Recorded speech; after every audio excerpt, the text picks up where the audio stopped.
नमस्कार जय जगन्नाथ आपण मानक मो मिनी ब्लॉग को अनेक अनेक स्वागत। प्रतिदिन भाई आज भी निजर समस्त कम सारी पूजा लगी पड़े।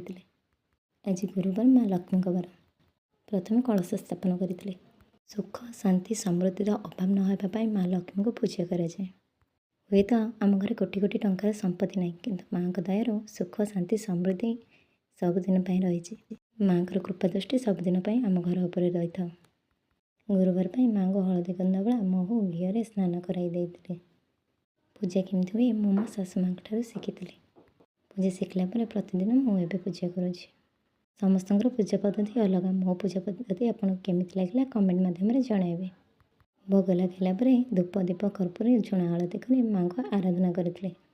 माँ सहित घर थी समस्त देवदेवी पूजा सारी। पूजा सरला घर किसी मीठा बनैनी लंच प्रिपरेशन आरंभ कर देते। ये ब्लॉग देखा चाहिए चैनल सब्सक्राइब करूँ।